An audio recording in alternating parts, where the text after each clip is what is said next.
This generation is already delivering 60 and 120 frames per second games, increases in performance to not only many games, but many games in genres where such high frame rates were just almost unheard of on last gen hardware. We knew we would get more 60 frames a second games, but it's already apparent that more and more 120 frames per second games will be releasing regularly. But the greatness does not stop there, as the gurus at Microsoft found a way to deliver those increases in performance that newer games have to older games as well for the Xbox Series X and the Xbox Series S, ones not optimized and enhanced just yet.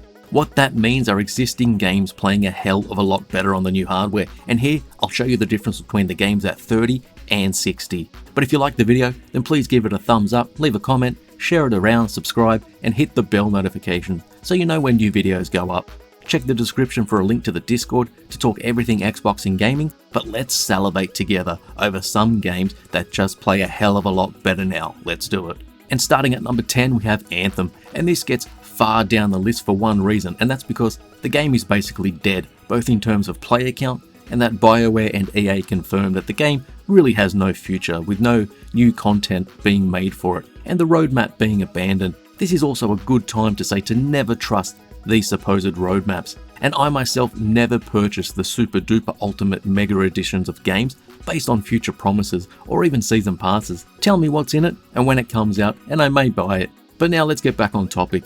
Anthem sure as hell had its problems ever since it came out, with a short and mediocre story and characters, uninteresting loot, and a small loot pool. Plus there just wasn't a whole lot to do in terms of activities in the world, but man, was this world beautiful, and it still is. Some good weather effects, lush environments complete with rivers and waterfalls, and some gorgeous lighting at times. Anthem still delivers in the visuals department, and now it sails along at 60 frames a second on the Series X, but the Series S does not get the enhancement.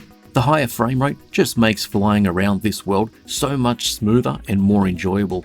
A more open world with far better performance than was possible last gen. Still check this one out. At number 9 we have Alien Isolation, an often forgotten game from the early days of last gen, and when the developers set out to finally make a game based upon the movie license and actually do it justice, and well, they pretty much nailed everything they needed to in order to turn the first Aliens movie into a game, and they succeeded big time. From the dark and sometimes claustrophobic environments, the creepiness of seeing the androids move around the station, and how the sound effects often make up the majority of the soundscape, which just adds to the tension. Then we have the excellent Xenomorph, which makes its way around the station, hearing it move around the vents, watching it drop out as you hide in a locker or under a table, hoping it won't find you, and if it does, you better run or you're dead. And now the 30 frames a second is bumped up to 60 on Series X and Series S, which makes the game a lot smoother, which is great. But I didn't really have much of an issue with how the original performed, but there's no denying that this is just much better overall. But Alien Isolation is also an example of how I hope Microsoft can work out a way to increase the resolution somehow, as there are various games on the Xbox One which could really benefit from a resolution bump as well. Fantastic game though. Then at number 8 we have Shadow Warrior 2, and straight up, I'll again say it that this would really benefit from a resolution increase, as it can look quite low and a bit blurry at times, especially if you sit closer to the TV or if you look at the environment and textures too closely. But you'll be moving around a lot and not really staying in the same place. But if this could somehow have its resolution increased, it would be even better. But what we do have, of course, is the bump to 60 frames a second, but unfortunately the Xbox Series S does not get the same treatment. This is a performance increase only for the Series X. And as I mentioned in another video, I am a fan of Shadow Warrior 2. The humour can be a bit hit or miss, and the number one thing I wanted to see was it get a bump to 60 frames a second, as it never really felt entirely smooth, which did impact the gunplay for myself. But now it is so much smoother and hence plays a lot better. But this isn't a locked 60 frames a second, as there were a few times when capturing footage where I could see the frame rate slightly dip or stutter, especially in the large outdoor areas, or if many enemies were on screen at once. Not enough to ruin the gameplay, but it was there. But it's a great game to go back to if you're after action and loot. Moving on to number 7 is Far Cry 5, and this doesn't come too long after the very first frames per second boost games got announced and released, and one of those was Far Cry 4. And many were asking why you would do Far Cry 4 and not the newer Far Cry 5. Well, now they have, and it's a fantastic update. Ubisoft often have games that look great and perform very well in terms of performance, and others will pop up on this list later. But they release really good looking games, large open worlds. And now we have Far Cry 5 getting even better than before. It already was a really good looking game graphically, and I never found the performance to be an issue at all from its 30 frames per second target. But now it gets the increase to 60 for both the Xbox Series X and Series S, which is good to see. You can immediately tell the difference upon loading up into the game world, as the new hardware simply throws this last gen world around no problem, with everything running so well. And as expected, I never saw any frame rate drops whatsoever. So if you're a lover of Far Cry, and especially Far Cry 5, then check this one out. And I still need to check out Far Cry Primal sometime as well, which also gets the same frames per second boost for both consoles. And at number 6, we have another open world game in that of Mad Max, the underrated and often forgotten game that I've mentioned in a previous video. Even back on the Xbox One, I always thought this was a very solid looking game with draw distances that went far into the distance, the brown and barren landscape complete with dust, dirt, and sand being kicked up as you drove through it, or when fighting in hand-to-hand combat, or watching car parts fly off as you plow your ride into an enemy vehicle. Plus, Mad Max isn't mucking around when it comes to the frames per second upgrade, with the Series S being able to play it at 60, whilst the Series X flexes its muscle and allows for 120 frames per second in this awesome open world. When it comes to the game itself, it's great to explore this post-apocalyptic world, and the story and characters you meet throughout the campaign are really well done. It does the source material justice, and has been no better time to check out the game on console than now with these excellent upgrades. Even if you're a bit sick of open world games, pick this one up on sale and experience an even better version of it. For number 5, we have Deus Ex Mankind Divided, and this was one game that I wanted to get the enhanced treatment, especially as from a visual standpoint, it's still graphically very good and was quite a step up from the previous title of Human Revolution, even if that may be the better game overall. But Mankind Divided now runs smooth as silk, and this great futuristic semi-open world really being just so much more enjoyable to play in. And when you couple the higher performance with the visual design, it just reminds me of how much I want to see another game in this series built from the ground up for next-gen hardware.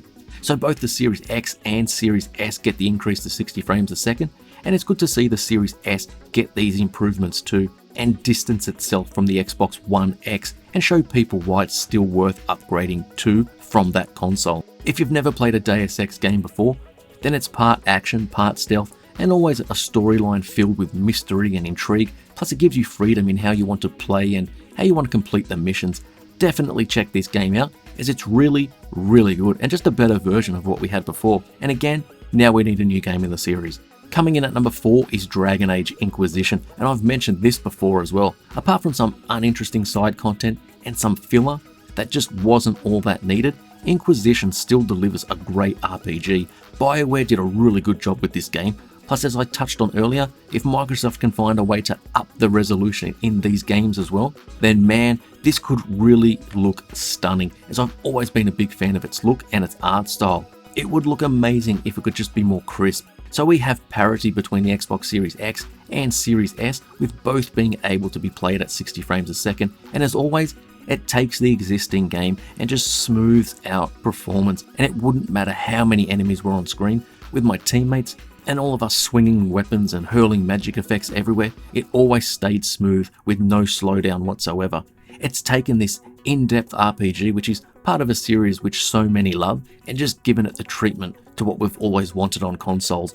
Much higher performance, and that's what we have. This is a part of EA Play as well, so you can check this one out on Game Pass. Very much worth putting some time into.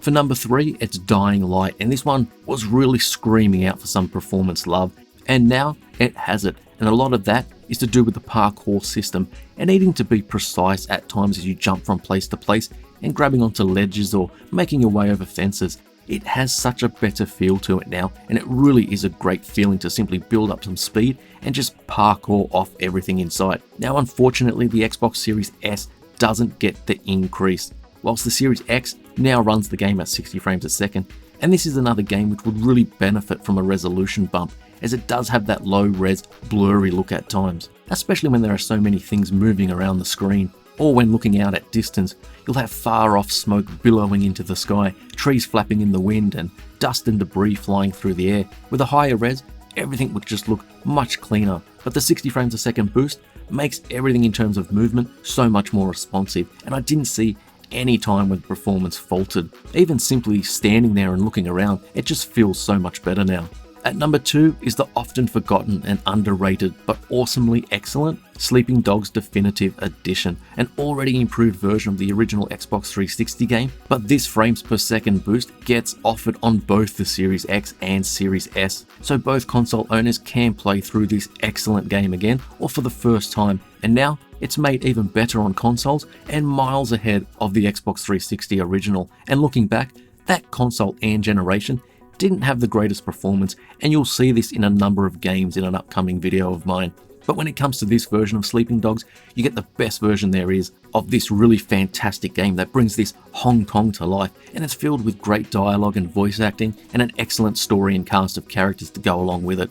Don't look at it and think Grand Theft Auto, as this is its own game and more focused on the narrative than exploring every possible area of an entire map. This focus makes the game work so damn well, and you won't have to play it long to tell if it's something you'll enjoy, as the game opens really well, but you get to play it at 60 frames a second, and it's so damn good. Rounding off at number 1 is Assassin's Creed, but not just one Assassin's Creed game, as I'm grouping these together. So we have the often forgotten Assassin's Creed Rogue, Assassin's Creed the Ezio Collection, and Assassin's Creed Unity. So if you're a big fan of the older AC games, then you're going to be in heaven, as there is a hell of a lot of gaming ahead of you if you play all of these. Having these large open world games having such large performance increases is what I've wanted so much for Assassin's Creed. And if we just take Unity as an example, from a performance standpoint, it seemed to be beyond what last gen could offer, with sluggish movement due to the frame rate dropping and pop-in galore, and which is still kind of there still. And there's good news for all Series X and S owners, as both consoles get the 60 frames per second treatment across all of these titles, and this is especially impressive in Unity, and it still looks really good with great lighting and large crowds which make the city feel more realistic. But even revisiting the likes of AC2, Brotherhood and Revelations, there's just never been a better time to play these games on console, and it really shows why 60 frames per second is so important. So there's some really awesome games to get stuck into, especially if you miss them the first time around, as you get to experience them just much better. But which ones do you think you'll play, and which have impressed you the most? Please let me know down below in the comments, give the video a thumbs up, subscribe, share the video around and hit the bell notification. Check the description for a link to the Discord to discuss everything gaming and Xbox, and I'll see you on the next video.